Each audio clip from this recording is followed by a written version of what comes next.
अस्सलाम वालेकुम दोस्तों, आज की कहानी ड्रावनी होने के साथ साथ बहुत तकलीफ दे भी है। ये कहानी हमें वासिफ ने कराची क्लिफ्टन से शेयर की है। आइए कहानी को वासिफ की जबानी सुनते हैं। ये 1999 की बात है। उस वक्त हमें क्लिफ्टन में शिफ्ट हुए 2 माह ही हुए थे। मेरे वालिद साहब ने ये घर बड़ी ख्वाहिश से खरीदा था, लेकिन हम यहाँ के माहौल में एडजस्ट नहीं कर पा रहे थे। यहाँ के लोग एक दूसरे से राब्ते नहीं रखते थे। सबकी अपनी अपनी दुनिया थी। एक ही मोहल्ले में रहने के बावजूद कोई किसी को नहीं जानता था। हम तो बड़ी रौनक वाली जगह से आए थे। उस वक्त मैं इंटर कर चुका था। अभी आगे पढ़ने का इरादा भी नहीं था। फरागत की वजह से उन दिनों अब्बू के साथ उनके बिजनेस में उनका हाथ बटाने लगा। मेरा छोटा भाई हाशिर 9वीं जमात में था। एक और भाई बासित 6ठी जमात में। वो दिन मुझे याद है जिस दिन मैंने सनी को पहली बार देखा। मैं करीब के मार्ट तक ही कुछ सामान लेने जा रहा था। वो हमारे सामने वाले बेंगलो का रहायशी था। अपनी साइकिल लिए वो गेट पर खड़ा था। वो मेरे भाई बासित का हम उम्र ही होगा। मुझे देखकर वो मेरे पास आया। मुझसे पूछा, भाई मैं यहां दोस्त बनाना चाहता हूं, क्या आप मेरे दोस्त बनेंगे? उसकी इस बात पर मैं मुस्कुरा दिया। मैंने उसको बताया कि मैं तो मसरूफ होता हूं, तुम्हारी उम्र का मेरा भाई है, मैं उसको बुलाता हूं। मैंने बासित को बुलाया और फिर उस दिन से सनी और बासित की खूब दोस्ती हो गई। वो हमारे घर आने जाने लगा। वो अपने माँ बाप की अकलौती औलाद था। माँ और बाप दोनों के पास उसके लिए टाइम नहीं था। दोनों नौकरी पेशा थे। वो सनी की तालीम के मामले में बहुत स्ट्रिक्ट थे।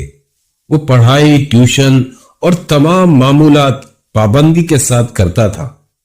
उसके पास बस शाम के 2 घंटे होते थे, जो वो अब बासित के साथ गली में साइकिल चलाकर गुजारता और उसका मुलाजिम गेट पर खड़े रहकर उसका ख्याल रखता। और वो कभी कभी हमारे घर भी आने लगा। मोहब्बत को तरसा हुआ बच्चा था। मेरी अम्मी उसकी बड़ी खातिरदारी करती और फिर वक्त गुजरता गया। बच्चे मैट्रिक में आ गए।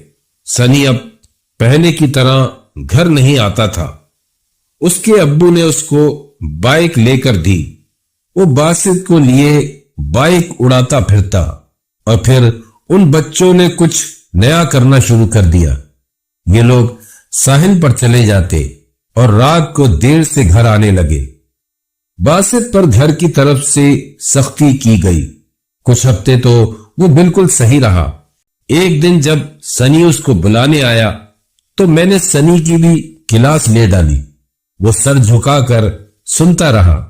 उसने माजरत भी की और फिर हम सब घर वाले मुतमईन भी हो गए। वैसे ये लोग हफ्ते की शाम दोस्तों के साथ हल्ला गुल्ला करते थे। पूरा हफ्ता अपनी पढ़ाई पर फोकस करते थे। इसी वजह से हम लोगों ने इनको ढील दे दी थी। उस दिन हफ्ते का दिन था। बासित और उसके दोस्तों का समंदर किनारे बारबेक्यू का प्रोग्राम था। वो शाम 7 बजे सनी के साथ चला गया और अम्मी ने उसको कहा, बासित 11 बजे तक लौट आना। अभी तक हम सब इस बात से अनजान थे कि बासित और सनी रात को समंदर के किनारे उस रोड पर वन व्हीलिंग करते हैं। सनी अक्सर अपनी बाइक पर खतरनाक स्टंट्स करता। रात के अंधेरे में वो इस सड़क पर वन व्हीलिंग करता जैसे मौत से खेल रहा हो। बासित ने कई बार उसे समझाया, सनी ये खतरनाक है, छोड़ दो ये सब। लेकिन सनी सिर्फ हंसता और कहता, मौत मेरे करीब आकर भी वापस चली जाती है, मुझे कुछ नहीं होगा। उस मनहूस रात ये बारबेक्यू का कहकर घर से गए थे। समंदर किनारे उन्होंने एक सुनसान जगह देखकर बारबेक्यू बनाना शुरू किया। सनी आज वन व्हीलिंग करना चाह रहा था, जबकि बासित ने साफ मना कर दिया। सनी ने बासित के मना करने पर उसको यही कहा, बासित आज आखिरी स्टंट करना है, देखना मैं हवाओं में उड़ूंगा। बासित ने रोकने की कोशिश की। सनी ने इंजन की आवाज तेज की, हारन बजाया और जोरदार कहका लगाया, देखो मौत को धोखा देना कैसा लगता है। लेकिन बासित उसको खींचकर वहां दोस्तों में ले आया और वो चिढ़ गया, लेकिन खामोश हो गया। बासित ने परवाह न की। उन दोनों के अलावा 2 दोस्त और थे। सब बातों में लग गए। ये लोग मिलकर गोश्त सीखों पर लगाने लगे। न जाने कहां से एक काला स्याह बिल्ला इनके इर्द गिर्द मंडलाने लगा। वो अच्छा खासा तगड़ा बिल्ला था। उसकी काली रंगत में चमक थी। बासित का कहना था, न जाने मुझे क्या सूझी, मैंने कुछ बोटियां उसको डाल दी। वो मुतमईन अंदाज में आगे बढ़कर खाने लगा, लेकिन पता नहीं सनी किस मूड में था। उसको इस बिल्ले की मौजूदगी अच्छी नहीं लग रही थी। वो बासित को कहने लगा, तुमने इसको गोश्त डालकर हिला दिया, अब ये हमें खाने नहीं देगा। ये कहकर सनी ने उस बिल्ले को भगाना चाहा। अरे सनी, इसको खाने दो, ये चला जाएगा। लेकिन सनी ने एक न सुनी। इस सर्दी के मौसम में पास पड़ी पानी की बोतल उठाई और उस बिल्ले पर पानी फेंक दिया। वो उछलकर पीछे हुआ और अजीब सी आवाज में गुर्राया। बासित ने सनी को आवाज लगाई, क्या कर रहे हो सनी? लेकिन सनी ने सुनी अनसुनी कर दी और पास पड़ा पत्थर उठाकर उसको दे मारा। वो पत्थर वाकई उसको जोर से जा लगा। वो तड़प गया और अजीब व गरीब आवाज निकालकर पीछे हुआ। सनी की इस हरकत पर सब लोग उस पर गुस्सा करने लगे, तो उनका ध्यान बिल्ले की तरफ से हट गया। बासित ने उठकर देखना भी चाहा कि वो बिल्ला कहां गया, लेकिन वो कहीं चला गया था। जिस जगह पर वो बिल्ला खड़ा था वह थोड़ा सा खून टपका हुआ था। बासित अफसोस ही कर सका। अच्छी खासी बदमजगी हो गई। फिर तिक्के बने और सनी के अलावा सब ने खाए।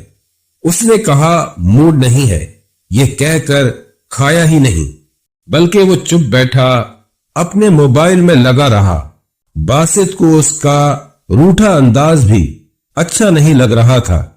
आखिरकार वही आगे बढ़ा, सनी क्या है, मूड सही करो। उसकी बात पर सनी फौरन बोला, एक शर्त पर, आज मुझे बाइक चलानी है, आखिरी बार करेंगे, मान जाओ बासित। बासित समझ गया जो उसने ठान लिया वो करके छोड़ेगा। वो मान गया और ये लोग अपनी बाइक पर जा बैठे। सनी बाइक चला रहा था और बासित उसके पीछे बैठा था। इनके दोनों दोस्त दूसरी बाइक पर सवार थे। सनी ने उनको खास तौर पर वीडियो बनाने का कहा था कि आज हमारी आखिरी राइड है, तुम लोग वीडियो बनाओ। और फिर सनी ने बाइक दौड़ा दी। बाइक ने रफ्तार पकड़ ली। उस वक्त रोड बहुत सुनसान नहीं था, क्योंकि अभी रात के 10 ही बजे थे। रफ्तार बढ़ती गई। दोस्त पीछे ही थे। स्पीड इतनी बढ़ी कि वो दोस्त भी पीछे रह गए और अब शुरू हुआ खतरनाक खेल। सनी अपनी बाइक को उठाकर एक ही व्हील पर दौड़ाने लगा। रफ्तार बढ़ गई। हवा की सीटियों में उसका कहकहा गूंज रहा था। रफ्तार खतरनाक हद तक तेज थी, लेकिन ये कोई पहली बार तो नहीं कर रहे थे। बाइक को हवा में उड़ाते रोड पर वही काला बिल्ला सामने आ गया। उस बिल्ले को सनी और बासित दोनों ने देखा। उनके हवास काम करना छोड़ गए। बासित ये चीख मार सका, सनी बचाओ, और सनी लड़खड़ा गया। बाइक और ये दोनों हवा में उड़ते दूर जा गिरे। हादसा बहुत बुरा था और बहुत शदीद था। 5 منٹ کے وقفے سے ان کے دوست بھی بائک لے کر پہنچ گئے۔ بند ہوتی آنکھوں کے ساتھ باسط کا کہنا تھا اس نے سنی کے پاس لوگوں کو اور ان میں کھڑے اس کالے بلے کی جھلک دیکھی، اور پھر وہی کالا بلہ باسط کے سرہانے تھا۔ سنی تو ہسپتال لے جاتے دم توڑ گیا۔ باسط کو کچھ انجریز ہوئی، لیکن شکر ہے معذوری نہیں ہوئی۔ لیکن وہ جس خوف اور صدمے کا شکار تھا اس کو 2 سال لگے اس میں سے نکلنے میں۔ وہ رات کو چیخ مار کر اٹھ بیٹھتا۔ اس کا یہی کہنا تھا۔ سنی کو وہ بلہ لے گیا۔ میں آج بھی اس پیارے سے بچے کو یاد کرتا ہوں جو بھاگ کر میرے پاس آیا تھا، مجھ سے دوستی کریں گے۔ دکھ ہوتا ہے، میرا سب لوگوں سے یہی کہنا ہے، اپنے بچوں کی تربیت پر بہت دھیان دے۔ یہ میری زندگی کا ناقابل فراموش واقعہ ہے۔ دوستو، کہانی کیسی لگی کمنٹ سیکشن میں ضرور بتائیے گا۔